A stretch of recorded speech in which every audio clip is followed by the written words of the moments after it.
Hey, welcome guys back to the channel. This is Mavri here with episode 3 of Id Invaded. Or Ido Invaded for those who prefer the Japanese pronunciation. But yeah, anyways, last episode we found out the true identity of our world famous detective Sakaido. I believe the actual name of the main character is Narihisago.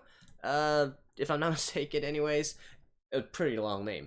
And well, we just finished our first case, right? And we learned a little bit more about this so-called idwell, how people are able to dive into other people's subconscious to sort of work out and piece together different clues in order to solve mysteries, cases, etc., etc. And of course, the main character himself is kind of flawed because of some personal matters, and so he's now currently in jail, right? Though that much we already knew from the synopsis. So anyways, really looking forward to seeing the next case and how they continue to utilize this technology. The other anime of the season that's also exploring a similar concept, Pet, is actually progressing along rather nicely. So let's see what Id Invaded has to offer. Alrighty, let's begin in 3, 2, 1, play.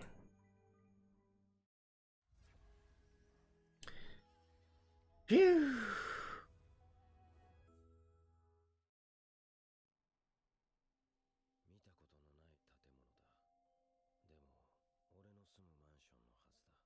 Okay.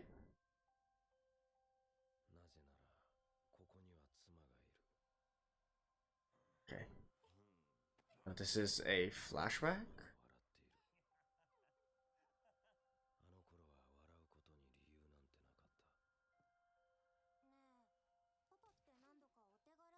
Wow, his daughter looks really much like his wife or her mom.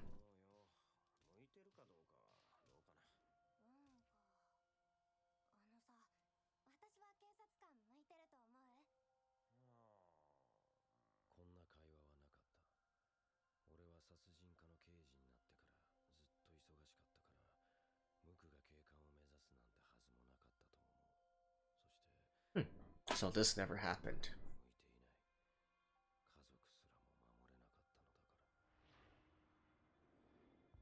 Holy sh... Wow.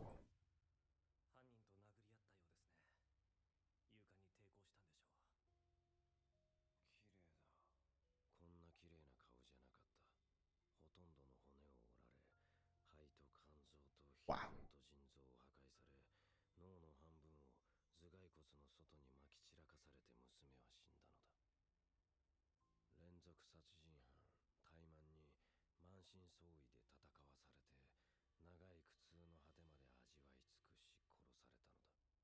Shit.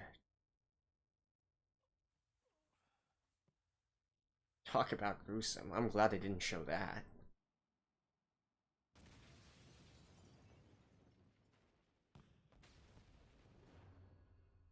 Sniped.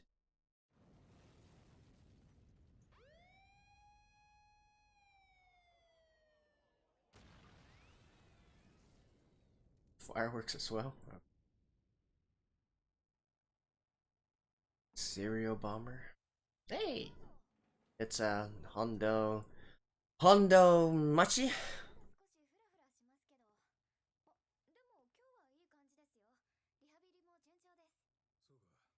I'm surprised she doesn't have any long... Well, we still don't know yet. I would venture a guess and say she does have some long-term effects from this.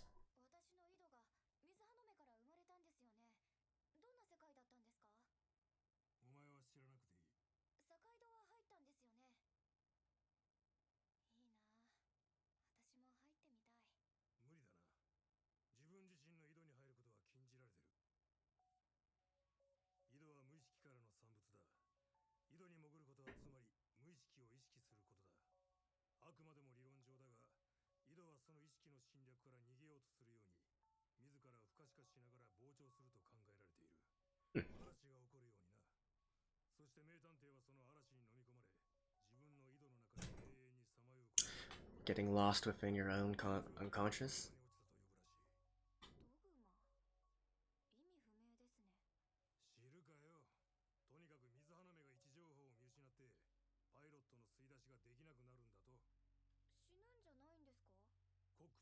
体はどこかで生命活動の維持が難しくなるかもしれない。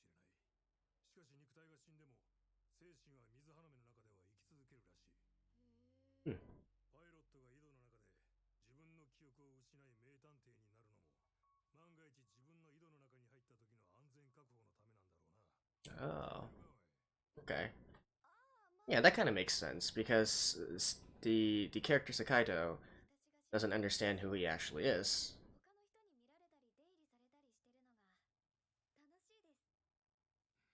No, it's not fun.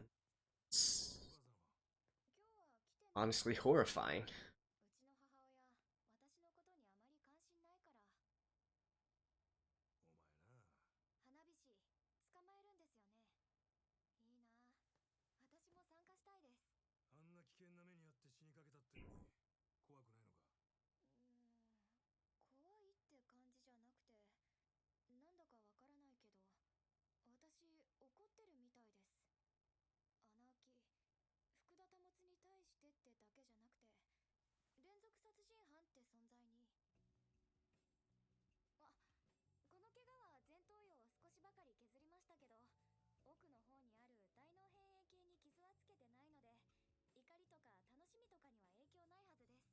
So what does the frontal lobe? 名探偵じゃなくて現実のパイロットの方な。刑事時代のあいつも言葉にはしてなかったけど、そんなとこあったよ。怒りと楽しみが妙に共存してるみたいな。He probably got a revenge kill, right? 井戸ができたから資格はあるだろうな。だが名探偵になれるかどうかは質の問題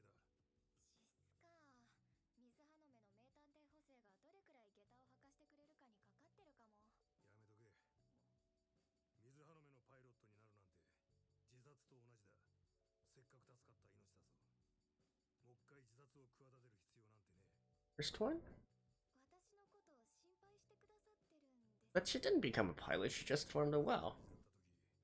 すでに俺は成久子のことが気に入らなかったし、今は本当にどうしようもないクズとして見下げ果ててるよ。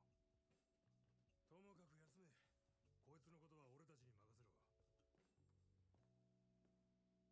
いいニュースを一つだけ教えてやるよ。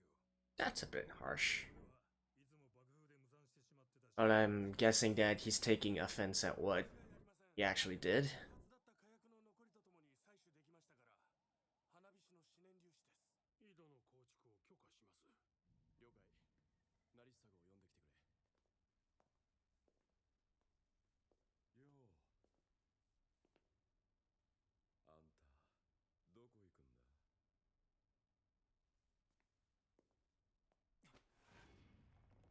And we are back. These are all his victims.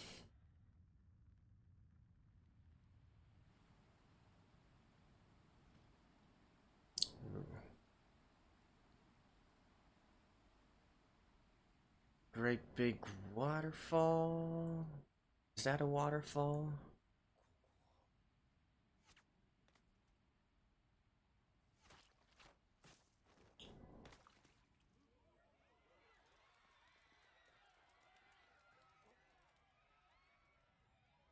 And this girl again. And here we go again. The brilliant detective Sakaito.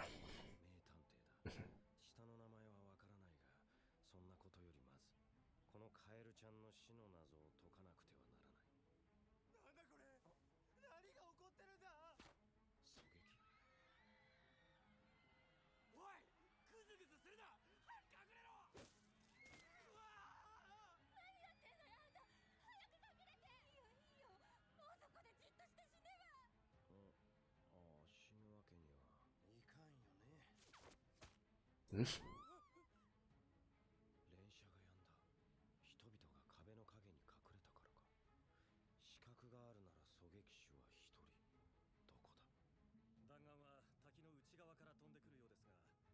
滝のしぶきで姿どころか発泡炎すら確認できません。床面に張った水が血液を洗い流してしまって弾道の解析も追いつかない。狙撃手の居場所が追えません。構うな。観察に徹しろ。くそ。俺は死にに来たんじゃないが、生き延びることが俺の仕事じゃない。俺のやるべきことはカエルちゃんの死の謎を解くことだ。何かがおかしいのに、それが何なのかよくわからない。何かがおかしい。何か。塔の上の人物総勢75名。 The way she died? わかりません。実在の塔じゃなさそうです。時刻も真昼頃としかわかりません。ハブタイ君、多分人物の特定は不可能だと思う。見て。そうか。誰でもないし誰でもいいんだ。ただの他者ってことですか。いろんな人間の印象をミックスさせて作り出してる人形みたいなものだろうね。無差別殺人の花火師らしいとも言えるかも。服装もいい加減な作りです。明確な特定できません。 Indiscriminate killing. 特定できないことの確認を続けるんだ。 Okay. 人は無意識に何かを隠しがちだ。もし花火師が周到な人間なら、隠し方も同じく周到になるかもしれない。そして爆弾作りも、花火を混ぜ込みつつ形よく開くように火薬を並べる作業も、周到じゃない人間にはできない。なるほど。愉快犯的なイメージだったけど、確かに。この違和感の原因はどこだ。 Oh. Here we go again.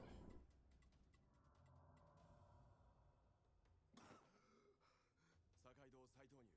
いけるか。もちろん。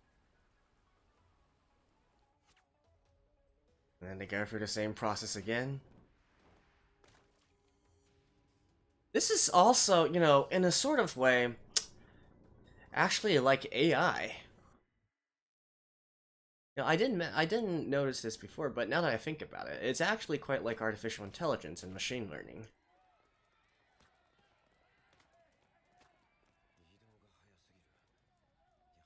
And probably I shouldn't use the term artificial intelligence. It tends to generate too much confusion and whatnot. Machine learning.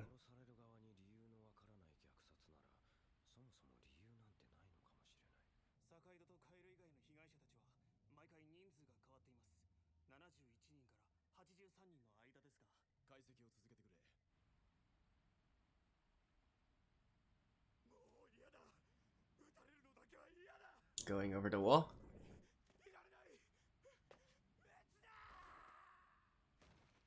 Oh. 撃た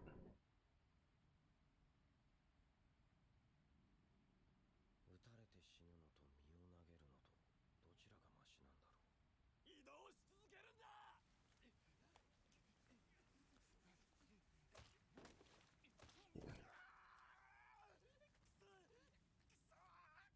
あの努力とじっとしているのとどれほどの差が生まれるんだろう。 I think it might be better to play dead. 死は必ずやってくる。けど思い出せ。俺は生き残るためにここにいるんじゃない。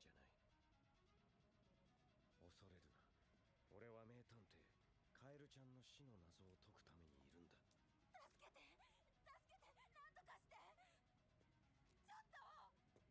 カエルの死体に何かある。俺も考えろ。よく見ろ。なんだろう。何かがおかしいんだ。もういいや。こんな風に死にたくない。どうぞどうぞ。これで少しは静かになる。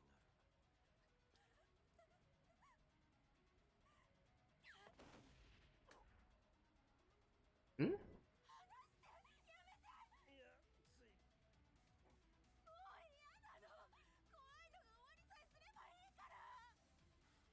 余計なこともしてみるもん。 Right, the way that she died, right? どういうことだ。あ、そうか。真昼で太陽が真上だからわからなかった。ああ、移動し続けるうちはわからないのか。おいおいおい、明日から俺の席ないぜ。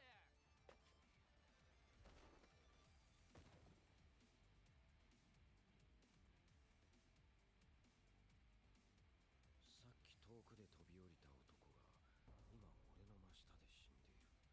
どうしてこんなことが起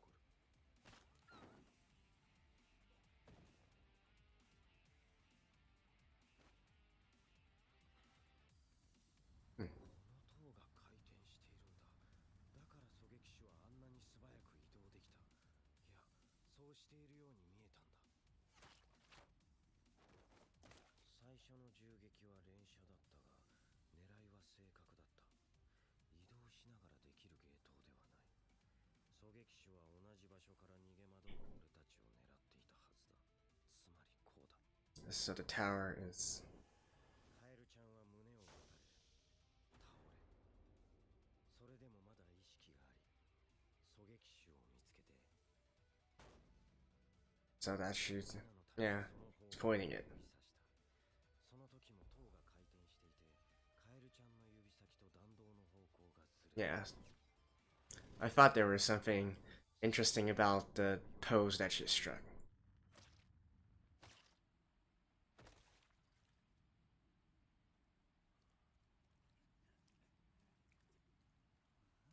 なんだ、まだ死んでないのか。みんな、ランダムに逃げて狙われにくくするんだ。That 自分だけは一定のリズムで進んでいく。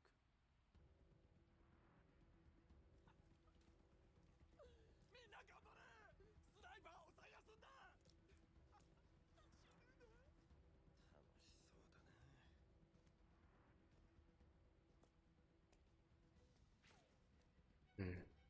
So if he keeps on moving at a constant pace, he could always be within the dead spot. こいつがここで生き延びて最後の一人になった時に何が起こるんだろう。別の奴らがまた下からこの虐殺の舞台に上げられてくるだけなのか。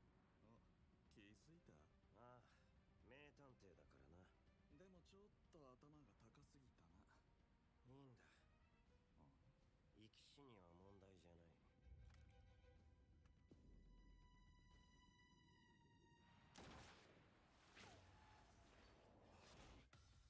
境度排出。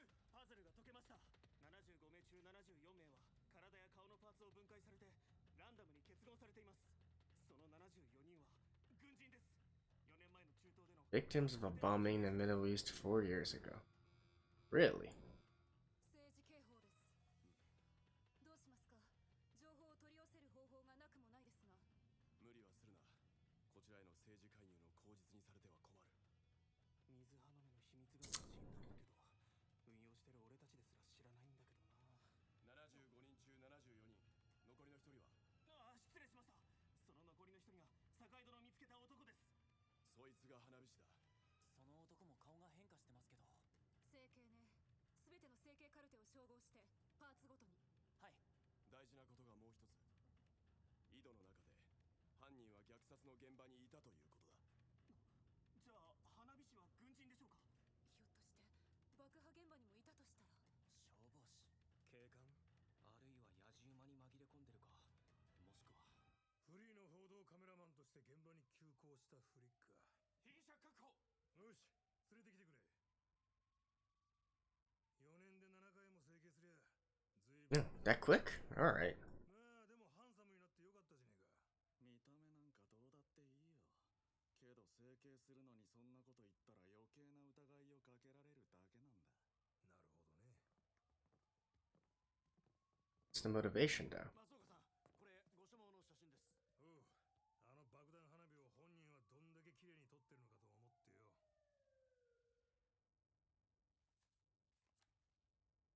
この世界の人間は殺される前から死んでる。その写真がそんなに好きか。好きとか気に入ってるとかじゃない。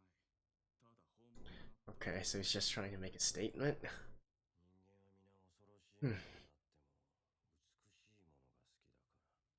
そういう空っぽな現代の人間の精神を捉えてるんだ。空っぽってほどの話でもないだろう。すごいものを見たってことを記録として保存したり人に伝えようとしてるだけで、野獣馬ってそういうものじゃないか。他人への想像力が欠如してる。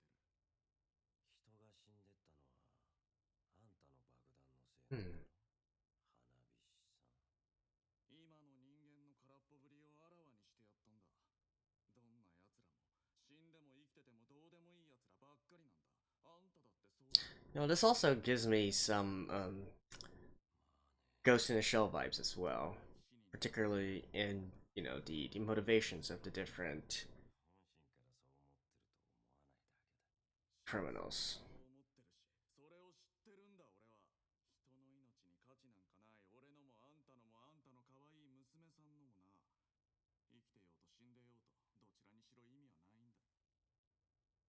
放っておいても死ぬ。老いて死ぬ。病気で死ぬ。事故で死ぬ。でもお前のもたらす死は常に大量死だ。大勢が死ななければ虐殺じゃなければお前にとっては死じゃないんだ。何を。4年前の爆破テロが Oh, because he knows the unconscious of the bomber, so he actually knows his weak point. He actually knows. Is he going to try and drive him crazy? その地獄が気に入ったんだ。野獣馬はその場を楽しむだけだけど、お前はその地獄をもう一度味わいたくて何度も何度も再現している。手製の地獄の中央にどっぷり使ってうっとりしてる。それがお前だ。俺はこの世の現実を。違わないさ。確かに写真に写すものはこの世の現実だろう。お前にとってのな。薄っぺらい人間たち。でもその薄っぺらさはお前のものだ。決めつけるな。ああ、爆弾を爆破させて写真を撮るまで、あるい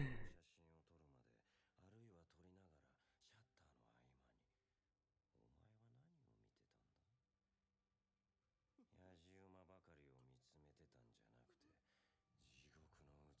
獣馬ばかりを見つめてたんじゃなくて、地獄の美しさに心を打たれてたんだろう。そんなはずない。それを俺に言葉で納得させることはできない。俺は知ってるんだ。間違ってる。生きてても死んでても変わらないんだろう。 Oh, 本当は is he going to suicide himself? それを眺めながら自分だけ生き延びたいんだよな。 Yeah, it looks like he. 俺は俺の言葉が正しいことを知ってるんだって。お前の言葉は俺にはもう届かない。 Yep. お前の楽しみはもう終わったんだ。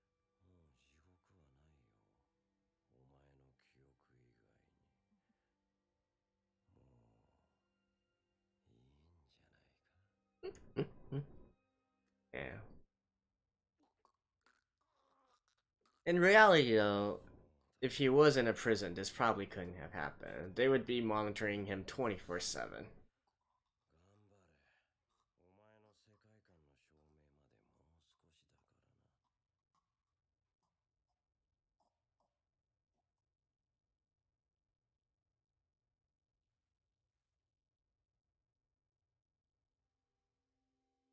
だからな。I don't think in an actual prison facility that could happen. カエルちゃん、助けたかったのに。知ってるよ。そのために何 Or it's. Ooh. 最初の銃弾で君が死ぬまでに時間があるみたいだったから。事件の捜査なんてどうでもよかったのにね。そんな風にどうでもよくなる仕事なら、どうして私たちが死ぬ前にそばにいてくれなかったの。 Yeah. He's turning crazy himself. 全員ショー。 カエルちゃんは無垢じゃな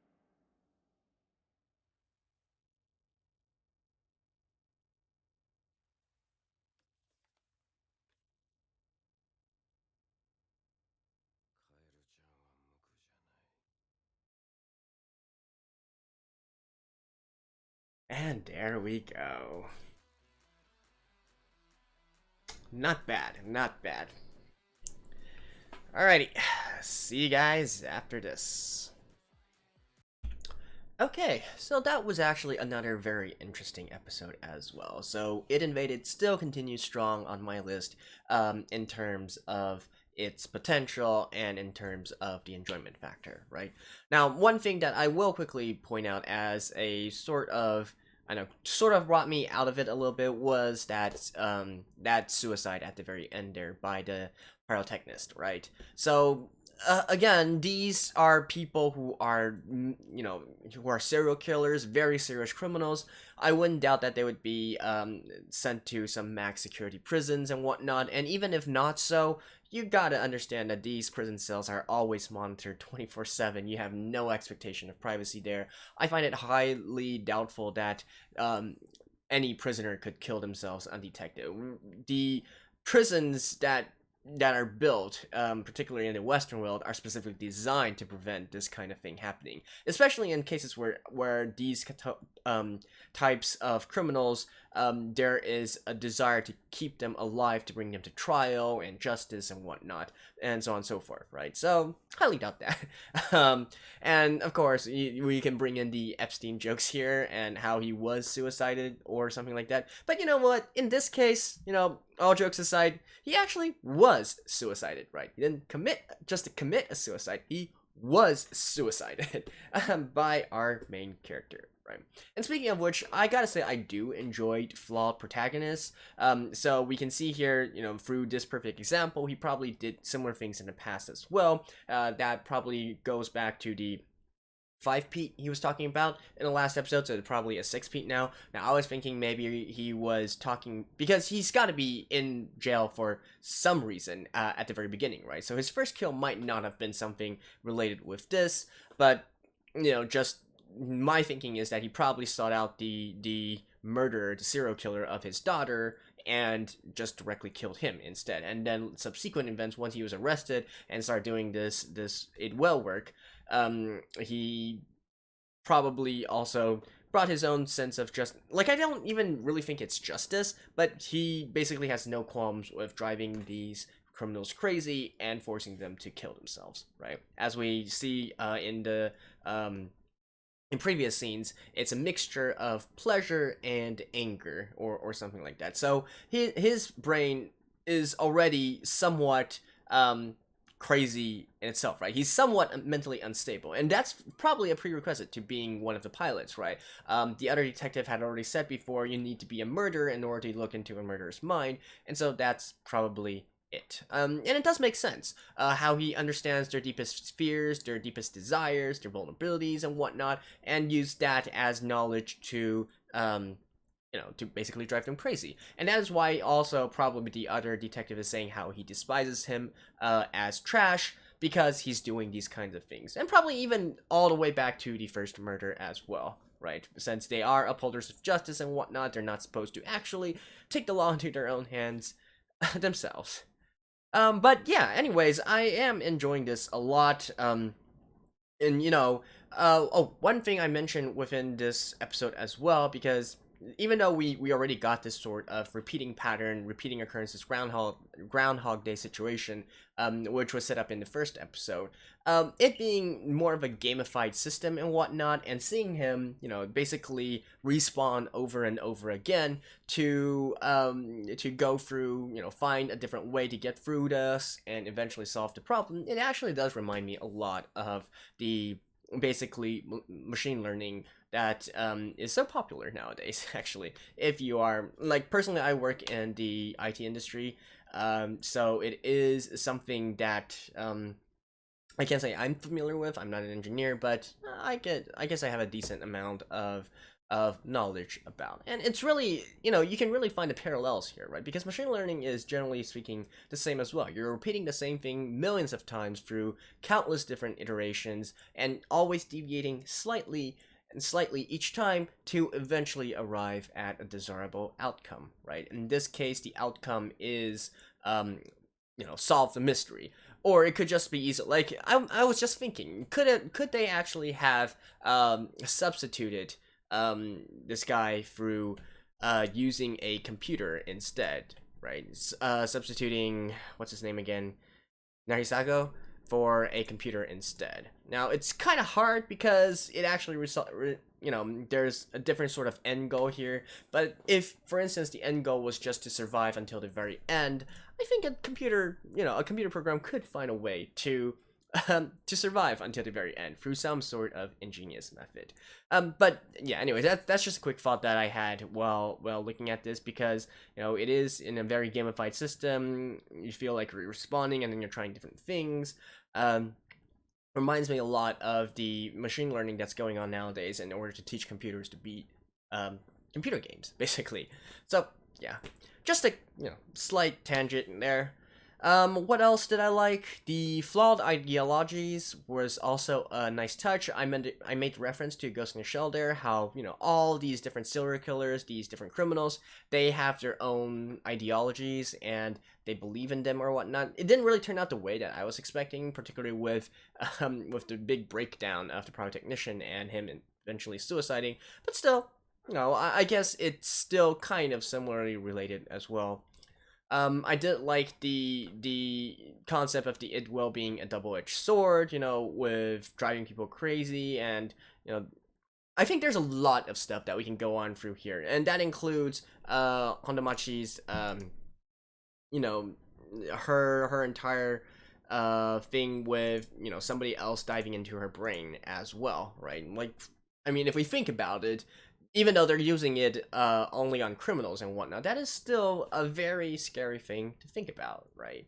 And sure, it's always the constant, there's this always constant debate going on, particularly in this day and age, between the concept of privacy and the concept of, of crime prevention, fraud prevention, so on and so forth, right? But how do you really strike the balance here? Like in this case, of course, they're saying, okay, we have this kind of technology, and since they are, they have obviously have to have a warrant or something in order to actually construct an id well, as we can see from this episode as well. But just as easily, it could be used on other people as well. We can see that they don't need to obtain the suspect's consent or whatnot, well, obviously, but they don't even need to actually be physically present or anything. They just need the cognitive particles or whatever they're called, and that would be enough to construct an id well. So hey, although I guess in a certain way, those cognitive particles,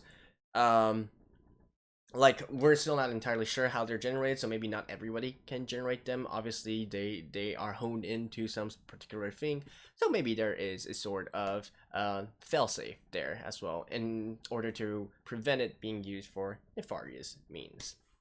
And some other stuff as well is I did like how they threw in the sort of political complications in the episode as well. So, they didn't have to put that there, right? That didn't really have any effect or bearing on how this particular episode played out, how the event played out, how the mystery was eventually solved. So I think that putting it in there is actually a foreshadowing of future events to come, right? So that's just a hunch I have, but I feel like that probably didn't need to be put in unless it served a particular purpose to educate us about the current situation, or setting up for future events. And so yeah.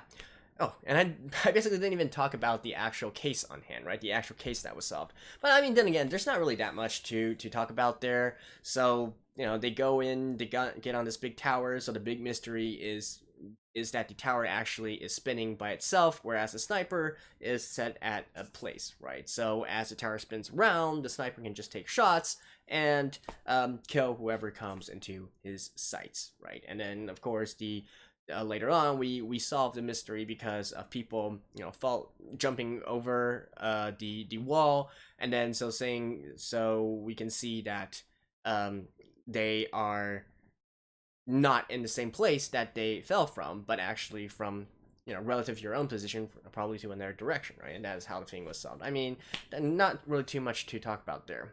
I guess if I really had to nitpick, there is one thing I feel like would have made much more sense, and that is how, as we see here, Sakaido was basically, I mean, sure, he has his own prime directive that is hardwired into his brain. He needs to solve the mystery. At the same time, though, I do find it kind of hard to believe that he can just be standing there and, not really having care for his life, and then he has all this time left before he is actually killed, right? You would think that being such a big target, he would be one of the first to be targeted by the sniper rifle, by the sniper, and subsequently killed, right? I think it would have actually made much more sense if, through his observations, he found that there was somebody, the eventual criminal there, crawling along at a steady pace, and so being unaffected by everything else. And then him doing the same thing, eventually, what I'm getting from there is, I could be overthinking this, but what I'm getting here is that because the tower is actually rotating, him crawling at a steady pace means that he can always be in the blind spot where the sniper cannot hit him. And so that is how he's able to continue to survive until the very end there, right? So I think something that would make much more sense would be if Sakaido observed this and thought there was something funny about how he was the only one who was crawling at a steady pace and still not getting hit. Do the same thing, and then eventually that would give him the time to think about everything that is happening and so on and so forth, and eventually solve the mystery, right? But that's just a minor nitpick there, but I feel like that would make that scene actually make much more sense.